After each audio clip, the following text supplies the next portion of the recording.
Hello, my name is John Roskam. I'm the Executive Director of the Institute of Public Affairs, and welcome to this special event today with the great Mark Steyn. The end of freedom, what happened to our freedoms, and how do we get our freedoms back? I'm coming to you live from the Institute of Public Affairs Baillieu Meyer studio in Melbourne, where we have 700 IPA members in Australia and around the world watching us. And Mark Steyn is coming from his studio in New Hampshire. Before I outline our conversation today, let me firstly thank every IPA member for their support.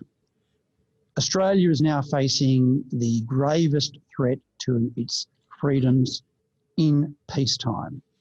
The IPA, with your support, has been able to talk about how those freedoms have been threatened, how freedom of speech has been eliminated, how Parliament has been suspended, how the rule of law has ended, how we are losing our freedoms before our eyes to fight this pandemic.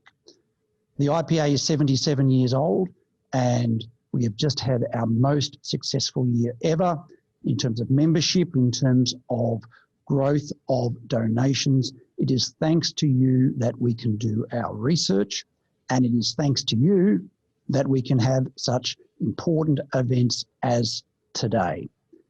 What I'm going to do now is introduce Mark. We'll be speaking for about an hour. We'll be taking questions from the audience.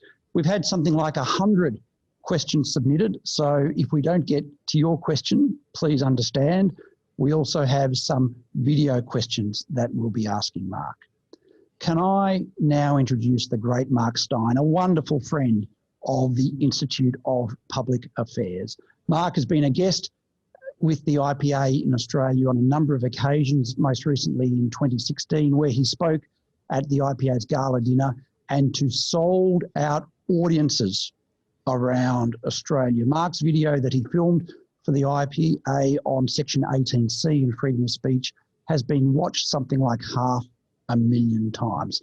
Mark is a prolific author, writer, commentator, and most importantly, a voice for freedom, not just for Australians, but around the world. I'm a member of the Mark Steyn Club. It is a special opportunity to get more of Mark, to support Mark, to have special offers for Mark's wonderful books and writings. If ever we're allowed out of Australia, we might even join Mark on one of his special cruises. Today's a special occasion, and I can think of no better person in the world than to be talking to freedom about than Mark Steyn. Mark, it is great you are with us. Welcome. Hey, thank you, John. It's wonderful to be with you. I wish I could be with you in person, but I'm not sure anyone's getting into the state of Victoria for the next 3, 5, 12, 27 years, however long it takes for lockdown to work down there. But it's great to be with you, even if only via Zoom. Mark, what is your situation? Are you in lockdown in New Hampshire? How have you been coping these last few months? Well, there has been a kind of lockdown, and there has been a suspension of normality in the sense that any number of businesses closed in the spring and will not be reopening. I'm not very far from the Quebec border, the New Hampshire-Quebec, the US-Canadian border. That's been closed now. That's supposed to be the longest undefended frontier in the world. It supposedly symbolizes the enduring friendship between two great nations, and yet it has been closed for 7 months, and there are no real serious plans to reopen it. So almost every activity that I enjoy, it is not possible to do, whether that is actually going and doing television shows in person, where I like to come out rather cheesily from the wings and embrace the lady host and kiss her on both cheeks, and we sit on the sofa together and shoot the breeze. That's all gone now, and it's not coming back. Theatre isn't coming back. I was a theatre critic in an earlier incarnation, and I like to go to the theatre, and those are 19th century theatres, and the owners of them are fixed with crippling costs, and all the hit shows are closed indefinitely.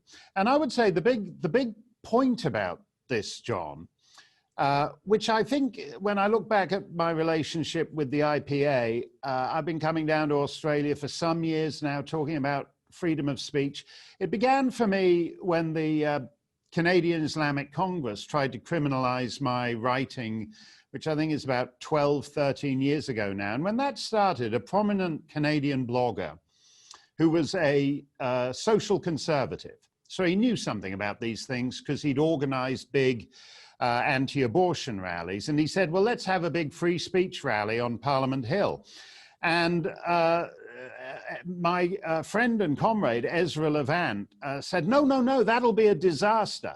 People don't think of it in the same way.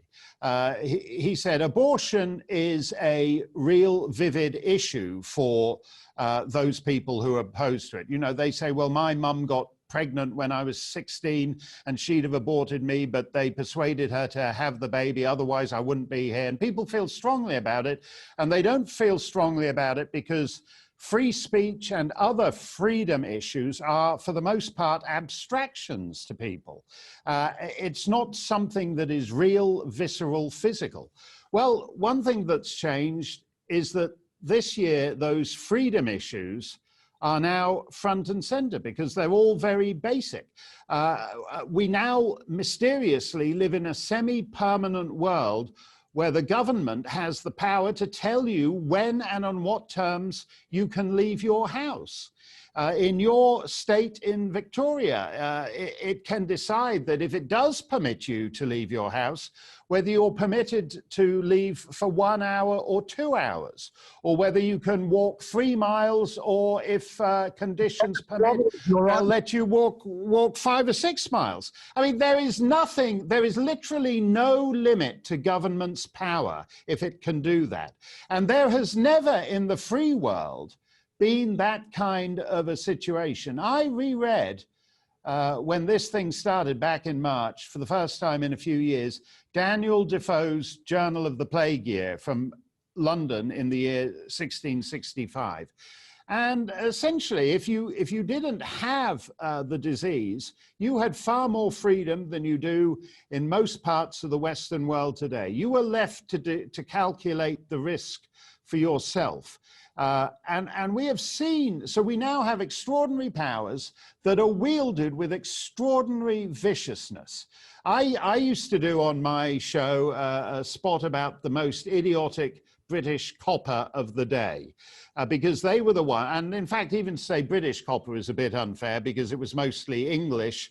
And I think with the exception of one overzealous Ulsterman, the Scots and the Welsh didn't really play much part in that, just this one Northern Irish constable who got a bit out of hand.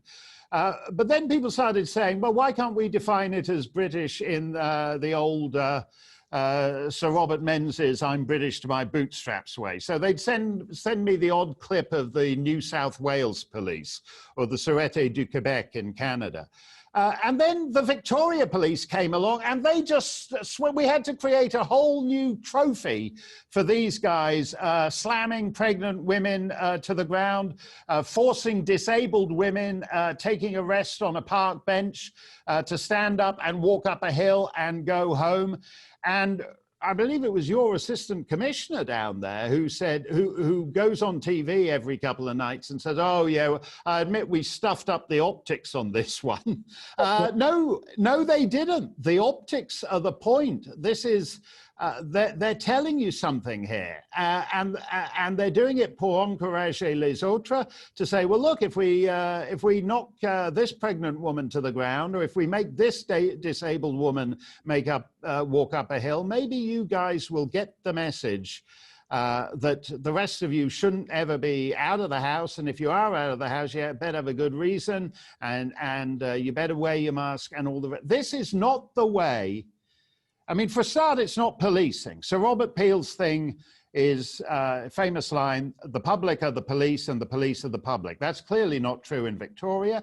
And secondly, this is not a way that that in our civilizational inheritance people have lived, and the fact that so we've changed from back when freedom was an abstraction and you couldn't get people interested in it, it seemed a theoretical thing compared to abortion or whatever, into actually the state determining when you can leave your house, when you can leave, when you can have a haircut.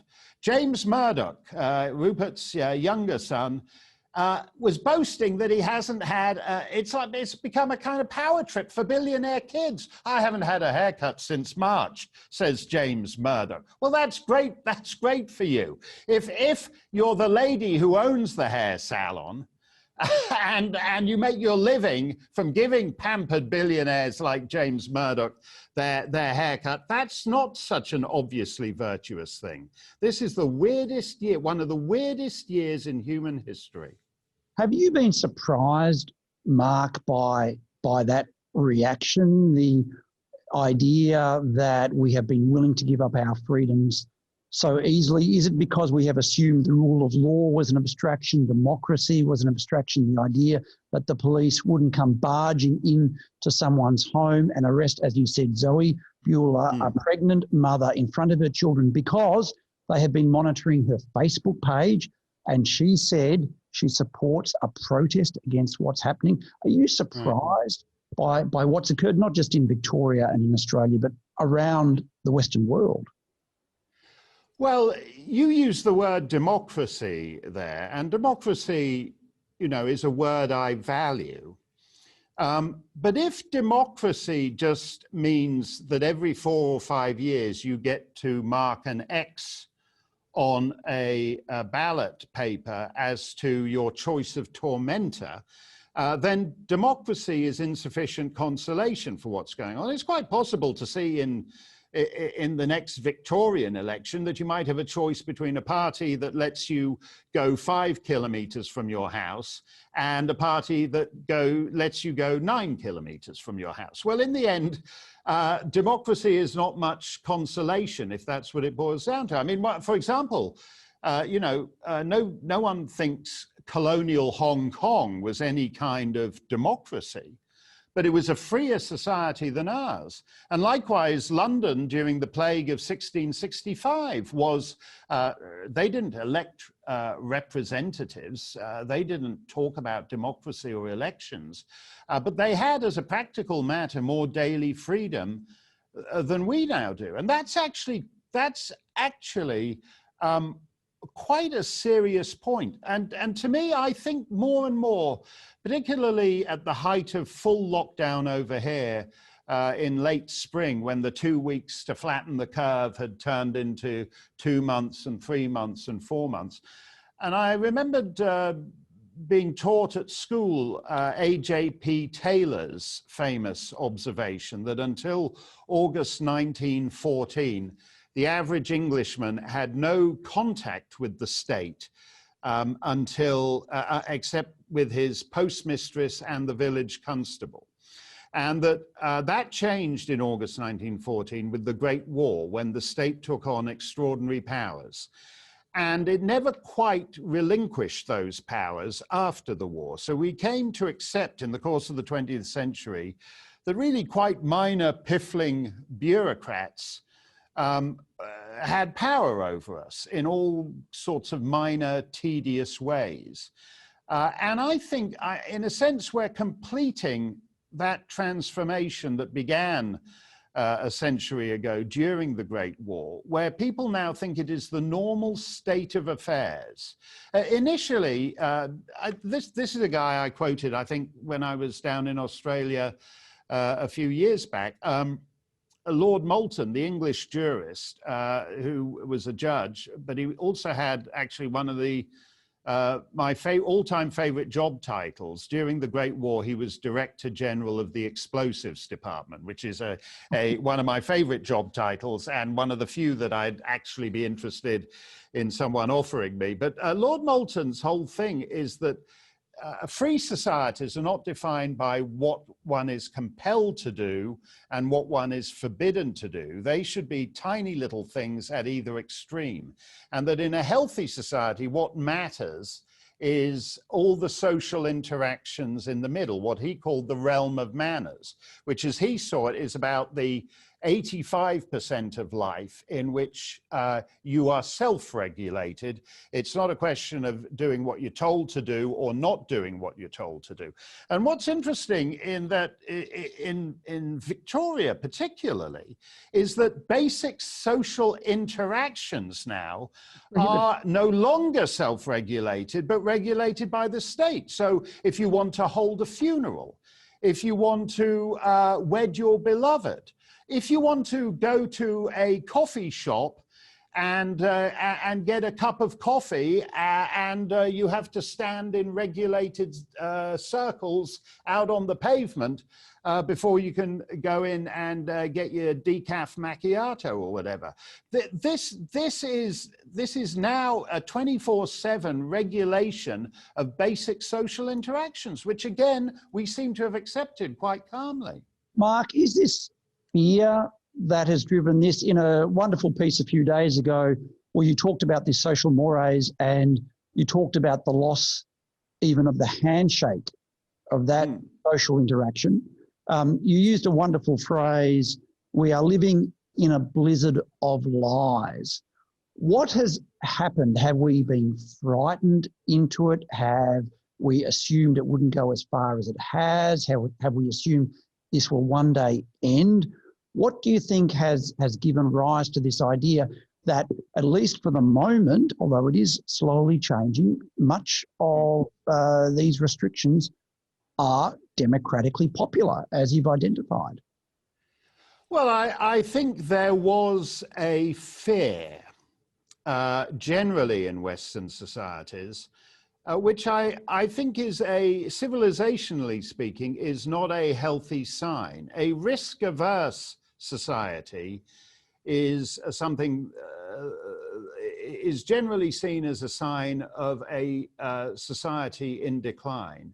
You know how it is for individuals. When you're young, you take risks. When you're young, you're fearless. You live forever. You're a 7-year-old boy and you climb the tree and you fall out of the tree and you land badly and you're all a bit bruised for a couple of days, and then the next thing you do is you climb up the tree again and you fall out of the tree again.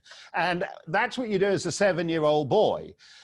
When you're a 77-year-old boy, you approach the tree more cautiously and you are less inclined to do that. And so I think the general risk aversion in Europe, in North America, and throughout the wider West is actually not a good sign civilizationally speaking. I think a lot of it is to do, in Europe certainly, I think it's because in Europe they feel they've constructed, it's a sort of Faustian thing, they've constructed a perfect present tense. A moment to live in that, as they saw it, was perfect, and they are actually fearful of anything that might come along and rattle that and wobble that. But generally speaking, a risk-averse society is a society in decline, and I think that's what we've seen the last 6 or 7 months. And we'll come back to some of that and how we get back our freedoms through the questions. We have, as I mentioned, many questions, and we'll go to Rachel now, who will give us our first question. Rachel, hello. Hi, John, and welcome to all of our members that are with us today. It's Rachel Guy here from the Institute of Public Affairs. And Mark, it's great to see you again. I'm just sad that we can't be sort of sharing a drink together and we have to do it online.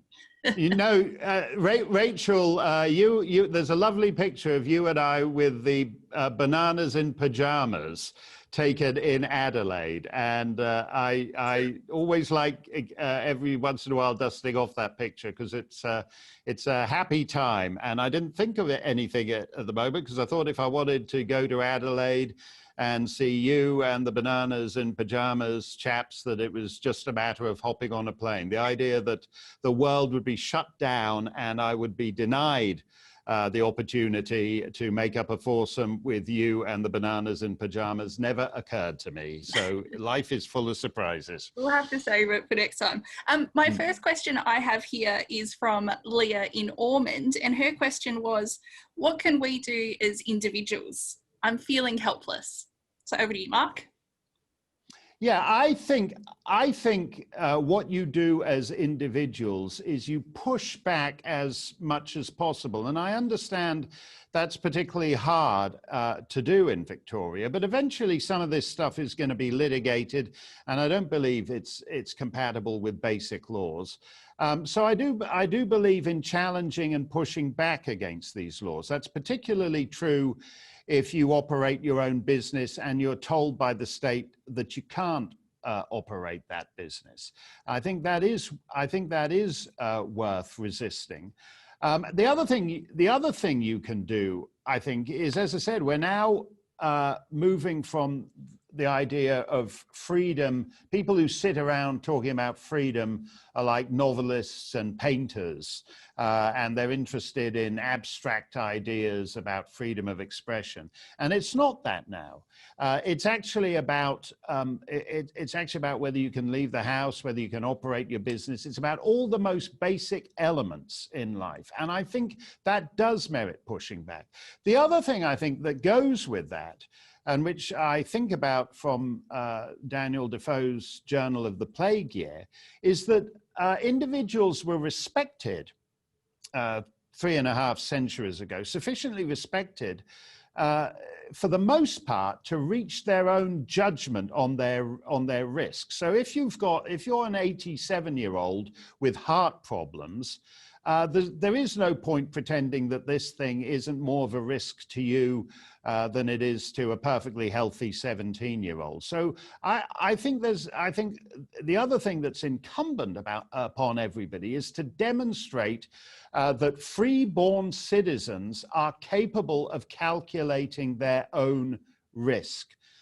So it's not a question of scoffing at COVID. It's not a question of laughing at it, mocking at it, hooting and jeering and all the rest of it. It's a question of saying, I'm a free-born citizen in a free society. I understand that it's more risk to granny than it is to the 7-year-old kid. But granny can calculate that risk, and the 7-year-old kid to a certain extent can too. It's about demonstrating the capacity as freeborn citizens to calculate the risks of life for oneself. And Mark, talking about freeborn citizens, one of the things we've seen in Australia is a pushback against the police state, which is what I've called it here in Victoria, is not coming from law professors. It's not coming from the human rights lobby. It is coming from normal, regular people. It is coming from tradies whose jobs have dried up. It is coming from people who are casual employees. The protests are not coming from the well-off suburbs. They are coming from class suburbs by the people who don't have the luxury of working from home, who are not public servants on guaranteed incomes. And in fact, you may not be aware that in Australia, a number of public servants have had pay increases. Right. They're coming from normal, regular, mainstream Australians who are not privileged. And that's something that the governing class and the media are having great difficulty dealing with, where the protest is coming from. Well, I think that's because the media class in particular have almost everywhere just essentially been shills for government. Why is that? I think, unfortunately, the division of society that has happened during the last 6 months, there's really been a massive transfer of power and importance from the private sector to the public sector. As you say, if you're any kind of government functionary, the last 6 or 7 months haven't really made much difference to you. Whereas if you happen to own a diner, you happen to own a petrol station, you happen to own a gym, it's been catastrophic. And what's shocking to me is the willingness of the media, in effect, to act as government enforcers. What we've seen it just in the last couple of days, this so-called Great Barrington Declaration by 3 eminent epidemiologists from Harvard, Oxford, and Stanford. And they're not, the 3 of them individually are not normally the kind of people that who would get censored. There's not a white Anglo-Saxon Protestant among them. I think one's an Indian lady and one's an Indian gentleman. I think the other is a Swede or some such. So normally they'd be the kind of people who simply by virtue of our current contemporary identity politics would be given a fair hearing. Instead, Facebook and Twitter and the other enforcers have 86 them because they're, and Facebook says this quite openly, because they're in disagreement with the state. So in other words, we have an unknown virus that is supposedly threatening the planet. Nobody really knows anything about it. The advice changes from month on month. And anyone who has a dissenting view on it that might actually contribute to our understanding of it, such as these 3 eminent epidemiologists from Oxford and Harvard and whatnot, has actually to be suppressed. And again, that I think is giving us a glimpse of the world after tomorrow. That if they get used to this idea of a world where a handful of woke billionaires control the most powerful means of communication. If they can do it on this, they're going to be doing it on an awful lot else. And that's what it's incredible to me, the choice of people. I'm used to being suppressed and squashed and all the rest of it. But the fact that they did it to Professor Gupta, who's a respected, credentialed Indian lady from Oxford University, actually shows that it's not about identity politics at all. It's quite simply about state power and people willing to be the servants of state power. And related to that is the next question that Rachel will give us from, I think it's Patty. Rachel. Yes, John, that one is from Patty in Helidon. And Patty asks, why is we, as the silent majority, still silent and not acting against the increasingly obvious authoritarian rules? Is it fear? Well, I think at a certain level, it is fear, because as in Victoria, but also as in Michigan and New Jersey and all kinds of other places, the state has actually shown a willingness to target brave individuals. So, for example, if you have a church service in New Jersey, the governor sends state troopers to arrest everyone who's gone to church, which is an extraordinary thing. These powers are wielded, new powers are wielded very bluntly, and the point of that is to discourage other people from speaking up. But in all the battles I've ever had on free speech, the lesson I drew, for example, I think this happened just before my first visit with the IPA, which I think was 2006. And just before that, we'd had the Danish cartoons crisis. And the Danish cartoons crisis, the problem was that the minute the intimidation and thuggery started over this little newspaper in Jutland, in Denmark, and there was no solidarity from Le Monde and Die Welt, and the Times of London and the Wall Street Journal and the Sydney Morning Herald, because there was no solidarity there. The only people to target were the ones who originally stood by those guys, which resulted obviously in the death of, in the murder of all the people in the Charlie Hebdo massacre. And the lesson of that is, as I said, I wrote at the time, I said, we should all publish these things so we send the message that you can't kill us all. And when you have something like what Chairman Dan is doing in Victoria, it's not enough to say, I'm going to leave it to my neighbour at number 28 Wellington Street or whatever to be the brave guy. The guy at number 26 has to be brave too. The one at number 24 has to be brave for the same reason as the Charlie Hebdo guys. You have to show that you can't kill us all. Now, the Victoria police are not yet killing people. They're just, throwing pregnant women to the ground. But the same principle holds.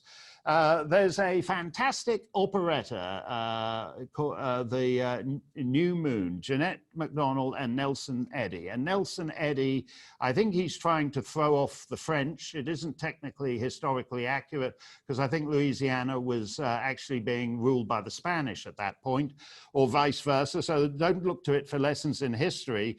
But he gets his, he goes through the streets trying to rouse up a gang, and no one wants to join him, and then one does, and then two does, and then he sings, just give me 10 who are stout-hearted men, and I'll soon show you 10,000 more. And that's how we think it should always go. When someone takes a stand, someone joins him, and next thing you know, you've got a movement.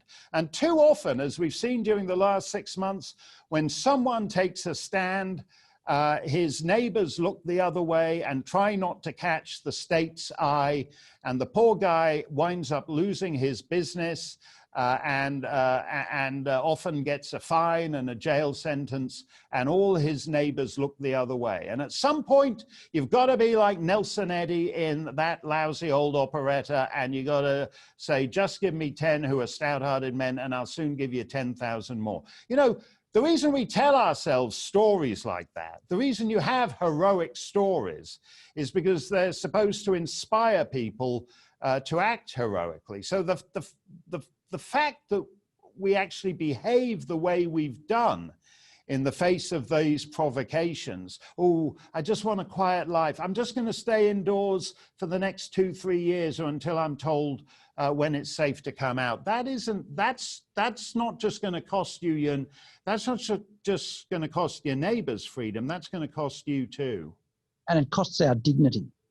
We'll now, Mark, go to our first video question. John from Langwarrin.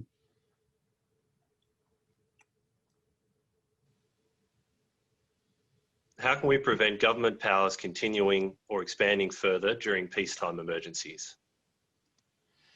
Well, I think the first thing is to reject the idea that it's a permanent emergency. I think once you accept the permanent emergency, then the state feels it can deal with things like that in perpetuity. The second thing is, if it is a wartime level of emergency, then you don't wage a war by waging it against your own people. If it's war, if it's the old Dunkirk spirit, if it's the Blitz, if we're all in this together, then we're all in this together because we're taking it to the enemy. And the enemy in this case is a grossly irresponsible foreign adversary that loosed this thing on 200 countries. My view is, if you're not talking about China and preventing China doing this again, then you're not really serious about it. But I would also say that there has actually got to be pushback. That the best way you can demonstrate your commitment to freedom is by choosing to live in freedom. If you look at Sweden, for example, you know, people argue about, oh, well, they've had an uptick in cases compared to Denmark. Oh, but now Denmark's got more cases than Sweden. They didn't do it for those kind of reasons. They just did it because they felt Swedish people who have no reputation, for being rock-ribbed defenders of individual liberty, they just felt that Sweden would not wish to cease living as Sweden. And I think actually that's when you look, sometimes I Google or I go on YouTube late at night and you see these pictures of Swedish couples going to the movies as if COVID had never happened. And you think, gee, I'd like to do something like that. And I think at some point that you have to have actually a political movement. In Western societies, you probably have to have landmark court cases, such as in Michigan, where they've said the governor's unilateral declaration of new powers is not warranted. I'm not entirely persuaded, given that my principal acquaintanceship with the bench in Victoria is through the Cardinal Pell case and whatnot. I'm not particularly persuaded you would actually find a majority for that, but eventually it would behoove someone such a, a business association, a chamber of commerce or whatever, to actually defy these laws and get them at least litigated upon by, again, a not always impressive Australian High Court. But the point is, at some this idea, this virtue signaling, where people are up on a mountain, top of a mountain, there's no one around, and there's, oh, here I am wearing my mask on a mountain. You do what you want on the top of a mountain. When the state mandates what you can do when you leave your house, then I do think certain lobby groups should have actually got some of this stuff litigated by now. And I think, Mark, that's right. And certainly in the Zoe Buhler case here in Melbourne, there's a crowdfunding campaign to support not just her right to freedom of speech and express an opinion on Facebook about a protest, but also it goes to what the police have done, whereby she got arrested. But as you know, a few months earlier, 10,000 people had protested through the streets of Melbourne for the Black Lives Matter movement, and the police effectively endorsed that protest.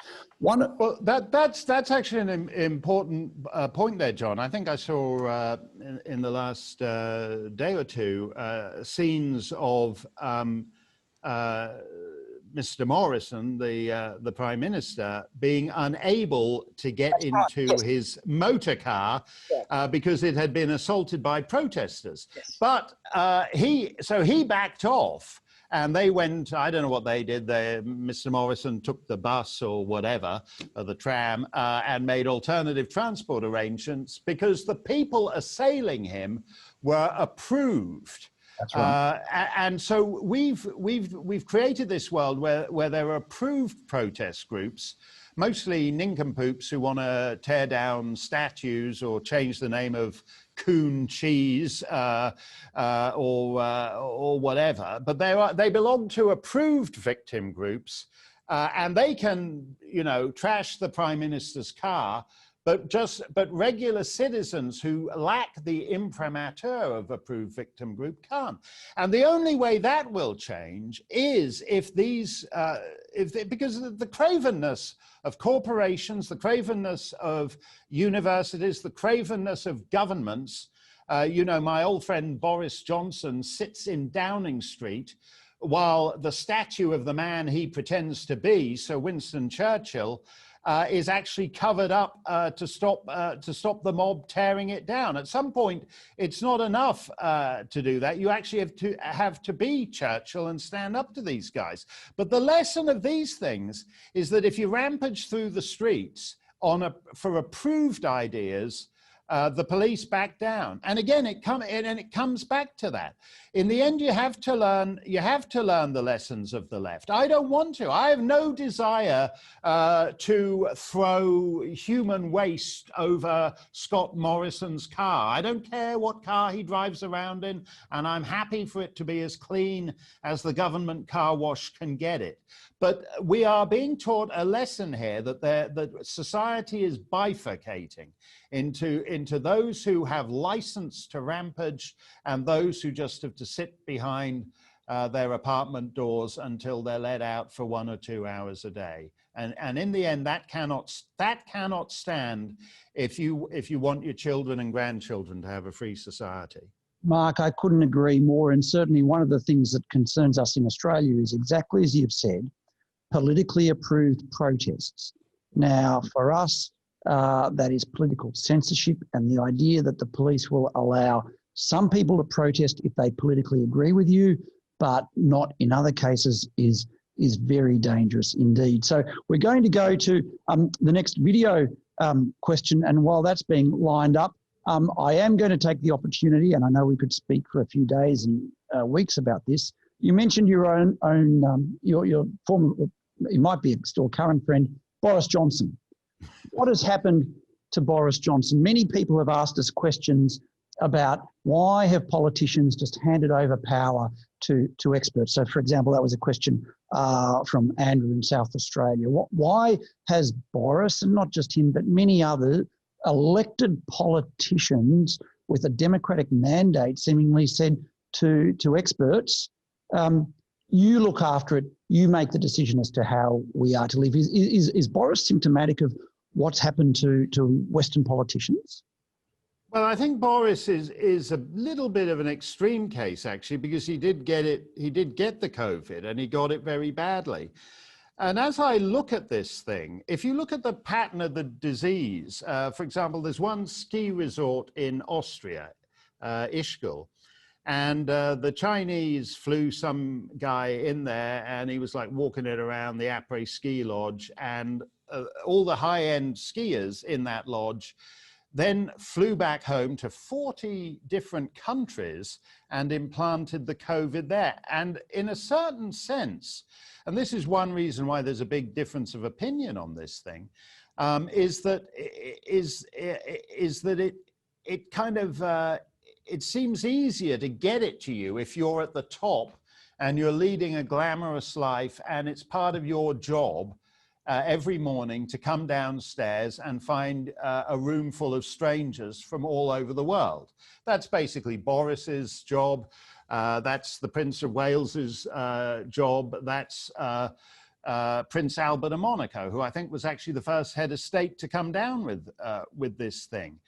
And in a sense, I think Boris is actually scared. I think people who actually look at how this thing got disseminated around the world feel rather like American mayors do when there's suddenly all this noise in the street and they draw their curtains and the mob is outside chanting, "We know where you live and we know where you sleep." And I think for government leaders, the fact that they were able to get it to Boris, the fact that they were able to get it to Justin Trudeau's wife, the fact that they were able to get it to Prince Albert of Monaco, there's something of that same mob thing, "We know where you live." And I think actually a lot of that actually, because you would think most people, most leaders would be like Trump. Trump actually was horrified to discover that all the medicines made in China. We're now 7 months into this thing, and they're making us wear masks. And the masks are, you know, in America, 99.99% of the masks are still made in China 7 months into this thing. So if you want to treat yourself to some handmade, artisan, handcrafted little mask made of patchouli or whatever, you can, I'm sure there's some little, you know, waterfront stall down in Vermont somewhere you can actually do that. But basically, China gave us the thing. China is responsible for all the drugs. I don't even know. We have to rethink our conception of great power. For example, it's hard to be a great power when China makes all the aspirin, because if you ever need to go to war with them, they'll sit on the aspirin and you'll all have splitting headaches a week and a half into the war. So it's not even terribly practical. It doesn't matter if you've got great tanks and great planes. If they make all the suppositories and by the 10th day of the war, you're getting a bit itchy and having to sit on that hard tank seat all day. I mean, these are very, in a sense, the last 7 months I think, have revealed the West as a sort of great power theme park, where we sort of run around as a simulacrum of a great power. And indeed, we pay the costs of the global system. For example, the US taxpayer basically pays for the WHO, but the WHO is a creature of China and does China's bidding. And in a sense, we need to step back and look at the bigger picture. It's not just about wearing masks and staying indoors forever. If you step back and look at the big picture, there are long-term strategy goals that you would take seriously. And before we go to Donald Trump and the future of Western civilization, we have a video question from David, Barwon Heads. Hi, Mark and John. It's David Hawker. My question is, what can we do to reinvigorate the interest of the younger generation in the democratic processes? Well, I think first of all, David, you actually have to interest them in who we are. And to use a phrase that John Howard, in fact, used to me, I guess about 15 years now, where he wanted to teach Australian history as, quote, an heroic national narrative. And that was Mr. Howard's phrase. And if you said it now in almost any schoolhouse around the Western world, you would be laughed out of court. People don't want to be associated with something if they think it's icky. This is the Columbus Day weekend in the United States, and Columbus has spent the last 7 months being torn down almost everywhere his statue stands. He actually, the only reason most of those statues exist for the most part is because when Italian immigration began to the United States, and they weren't written into the early years of American history because that was basically English, Scots, and Irish. And so they wanted to get a piece of the action. They wanted to get into America's national narrative. And the way to do that was by talking up Columbus, who in 1492 sailed the ocean blue, as every schoolboy used to know. Now we're taught that Columbus was a big hater, so Italian Americans putting up statues for Columbus are all hurriedly taking them down and mothballing them. But it gets to the bigger problem that you see on the streets. I saw a picture just earlier today of the 26 people arrested at the Black Lives Matter protest in Portland, Oregon. Not a single one of them is black. They're all white. In fact, they're sort of super white. They're absolutely pasty vanilla white. They're the whitest whites you'll ever see. They're as white as Frosty the Snowman when he falls into a vat of whiteout. You can't get whiter than these guys. But they're whites who hate themselves. And that's the story of a lot of these mobs, that they're not disaffected minorities rampaging around the streets. They're actually respectable, middle-class, white, privileged children who have been raised to hate their entire civilizational inheritance. Now, not everyone in America came over on the Mayflower and got off at Plymouth Rock, and so maybe it doesn't mean something. When you're taught that that's all evil, you look for something else. If you're a Pakistani immigrant in Northern England and you go to a British school that teaches you that the British Empire is the creator of everything evil on the planet, why be surprised that the guy looks elsewhere and finds the jihad? And if you're lucky, he doesn't find the jihad, he'll find climate change or whatever. So he doesn't want to blow you up. He just wants to excoriate you and make you give up your sports ute and wash your clothes with the village women on the rocks down by the river. But in each case, That's because we've reared a generation or two now to loathe their entire civilizational inheritance. So to go back to David's point, the only way you're going to reverse this is actually by teaching people that in the balance of history, the modern world as it has developed over the last half millennium comes from a very particular set of ideas that, though flawed, are still better than anybody else's ideas and have enabled more people to live fulfilled lives than anything else in human history. And if in the scale of those things, we have occasionally not treated this or that person as well as we might, the best way to solve that problem is not by tossing out the civilizational inheritance, but by welcoming that person into it. So unless we solve that problem, you're basically going to have a huge flight for, I believe, a lot of these things. I mean, men are unhappy, boys are unhappy. That's one reason why at one point there were 9 boys transitioning into girls for every 1 girl transitioning into a boy. That was, I think, about 10 years ago. We've created, as you see on the streets, a generation that's miserable and is mired in bitterness. And you have to actually, the way to change that is not to teach them that everything around them, starting with the statue of Queen Victoria, or indeed the name of your very state, John, is some kind of hate crime. I mean, after Chairman Dan, I'm happy. Speaking as, you know, Queen Victoria's barrister, Her Majesty moves for you to stop associating yourself with her and find some other name that isn't, so you're not such a total embarrassment. But that's, until you solve that problem, you're not going to get beyond this. And that goes to our next video question from Jeff.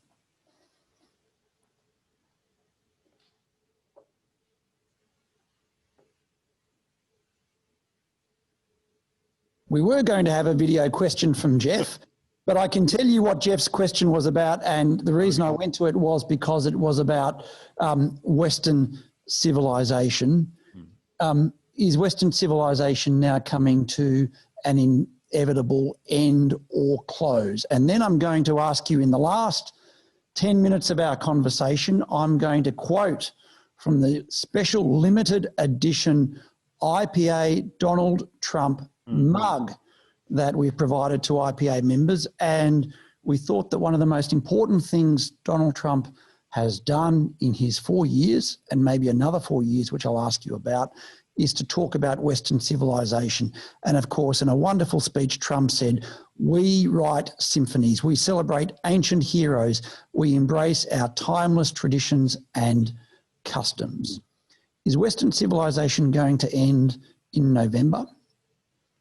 Well, I think absent a pretty serious course correction, the Chinese are convinced that we're having one of those every half a millennium hinge moments of history, where basically, if you look at it in the Anglo-American sense, the 2 centuries since the Battle of Trafalgar, if you go, as the French do, a little bit further back, or the Spanish and the Portuguese and the Dutch, basically the Chinese look at that all as one aberration, and the Chinese are about to assume their natural role as the leaders of the planet. If you want to correct that, it is going to have to, you are going to have to provide a fairly serious defense of Western civilization, which, you know, so far the butchest guy has been the quintessential metrosexual dinky boy, Monsieur Macron, who basically said, we're not taking down a single statue and we're not changing the name of a single street because they're all part of our history. Case closed. Next question. Since when he hasn't actually had much problem by that. The minute you start trading, oh yeah, okay, we'll give up this, but we're quite attached to that. It's all gonna go. And that's basically the position I'm in. I respect other cultures. I'm interested in other cultures. I'm happy to say I was taught by genuine multiculturalists who'd spent part of their years teaching in Pacific Islands or various parts of the Pakistan's northwest frontier and places, and were genuinely interested in the places they'd seen and the cultures they'd seen. And diversity and all these buzzwords hadn't just become this vapid end in itself. But Western civilization is the civilization that built the modern world. And no one wishes to live in any other kind of society, which is why the traffic is mostly one way. You know, Somalis move to Minnesota. Minnesotans don't want to go and live in Somalia. And that may be regrettable, but it's a fact of life. And there are reasons for why the traffic is one way, and we should try to understand that. Mark, we have another 5 minutes, and I'm now going to ask you about November. When you were with us in Australia in 2016, I think it was early in that year, and we had a lunch with about a dozen federal MPs of all parties, and I remember you said to the assembled room, and it was received with some shock, you said you thought Donald Trump would win the Republican nomination. Right. And November. Yeah. Well, you can talk about why you thought that then, and what do you think will happen in a month's time? Well, and I well remember the reaction of, I won't embarrass, I'll spare his blushes, who thought I was being ridiculous on the grounds that Trump was, as he put it, a bleep wit, yes. Which is a very robust epithet to hear from such a high-ranking member of Australian political life. And as I said, I'll spare his blushes. But it actually seemed to me that he was talking about something, and I'd recently seen him. My kids actually had been the first ones who wanted to go and see him because they thought it would be funny. And it was funny, but they enjoyed it so much that when they saw him in New Hampshire, that they then wanted to go back and see him a couple of nights later in Vermont. And so we did. And it was obvious to me that he was connecting with people because he was talking about things that were actually of interest to them, which is about, to use the phrase you used, about human dignity. It's very difficult to have human dignity when there is no work, because that is in a sense hardwired into one's sense of purpose. And if the work is a farm or a mill or a factory, as grinding as that can be, it has more human dignity and sense of purpose than doing the night shift at the quickie crap, which is what a lot of people's daughters wind up doing, or being a heroin dealer, which is where you meet a slightly wider range of people, and in some ways it's rather more interesting than doing the night shift at the quickie crap. And Trump talked about this at a time when the Democrats were just talking about demographic groups that no one had ever heard of. It wasn't just the LGBTQ. We were on to things like intersexuals. No one knew what an intersexual was. People were concerned talking about transgender bathrooms, which is what the Democrats will be talking about when the Mueller's nuke us, about whether who cares about the transgender bathroom? The mill has closed. So there's nothing to put the transgender bathroom in. So the Democrats were saying millions and millions of people don't matter because we've got all these boutique niche demographics. Conversely, the Republicans were just talking about boots on the ground. American boots are on the ground in over 100 countries, for whatever that's worth. Lindsey Graham, the senator, I think somebody was kidnapped by Boko Haram, and they said, and he said, I think it was in Chad or somewhere, forgive me if Niger, forgive me if I've got that wrong. He said, that's why we need boots on the ground there. And someone said, well, I've just looked it up and we do have boots on the ground there. And he said, well, we need even more boots on the ground there, running around Chad, running around Niger, wherever it is. And again, not talking to the poor bloody infantry and to the families who supply the poor bloody infantry, who find themselves running around Helmand province in Afghanistan for 20 years. Essentially, the neocon version of Republican politics didn't connect either. And Trump, I think, had that, he had identified, you know, we used to have people who were socially liberal but fiscally conservative. And people thought that was the sweet spot. Moderate Democrats, such as George Pataki, the governor of New York. And in a sense, Trump found that, in fact, the real sweet spot is to be fiscally liberal, but what one might call culturally conservative. You know, that in other words, it doesn't matter if outsourcing all your manufacturing to China seems like a great deal to the green eye shade guys in the accounts department, if the net result of that is that your town dies and the house you bought for $130,000, you can't move elsewhere wherever life has moved to, because you'll only get you know, $45,000 for your house now because the town has died. And I think that sweet spot there still works for him. The culturally conservative aspect, which is about manufacturing, immigration, those issues, basically still works for Trump. You're sounding optimistic. Are the polls wrong? Well, the polls are always wrong. I mean, Trump supposedly has a 16-point deficit with Joe Biden, thanks to Joe's, I mean, basically the COVID exists in America. It has to be kept going till November the 4th, because otherwise Joe Biden would have to get out of his basement and do a real campaign. So Joe Biden simply being a void keeps him stronger than he would otherwise be. But he's not 16 points ahead, because if he was, he'd be campaigning in Guam, because all 50 American states he'd have a lock on. I mean, 16 points would be the Nixon-McGovern blowout of 1972. You know from your own most recent general election that sometimes the poll fairy doesn't always deliver and doesn't leave the massive majority under the pillow of the liberal candidate, or in your case, the Labour candidate, bleating about climate change. The polls are wrong. In this instance, essentially, Trump has to overcome everybody. He has to overcome the media. He has to overcome ballot fraud. But Trump is a big guy, and Trump is talking about something that matters, and Biden isn't talking about anything.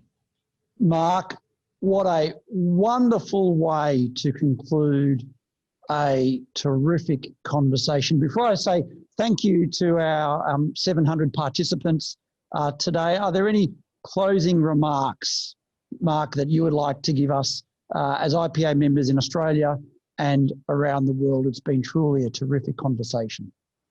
Well, I would like to say, John, I love Australia.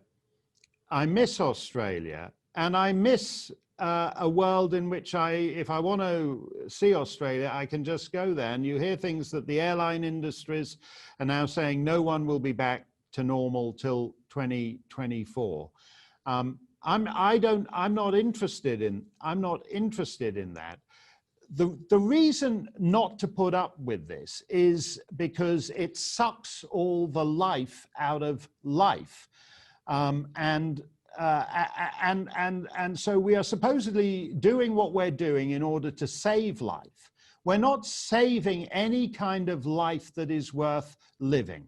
If you can't visit your elderly parents in hospital, if you can't embrace your daughter upon her wedding, if you can't go out for an evening meal, this is not life, whatever this is, and we would not recognize it. If this had come along 30 years ago, we would be saying, why are we making ourselves more like Eastern Europe, including, by the way, snitching on the neighbors?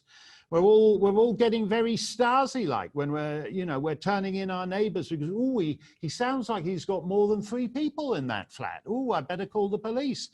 None of this is anything we would have recognized as life. And it goes back to the China conundrum. We have responded, while China has used this disease to expand its opportunities in India and provoke Taiwan and all the rest of it and cement its hold on the world, we've used the last 6 or 7 months to get more like China on core liberty issues like freedom of speech, freedom of movement, freedom of religion. This new normal drains all the life out of life, and we shouldn't put up with it.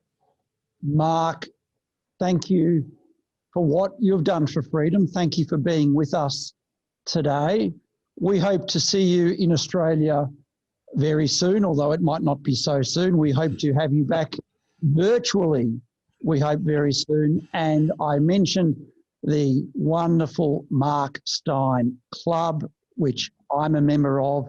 For those participants today, we had a lucky door prize drawn virtually with a random generated number, and Brian in Perth has won the prize to be a member of the Mark Steyn Club. Mark, thank you for everything, and I hope we will speak very soon. Thank you. That draws to the conclusion. Yes, thank you very much, John. Lovely to be with you. Bye-bye.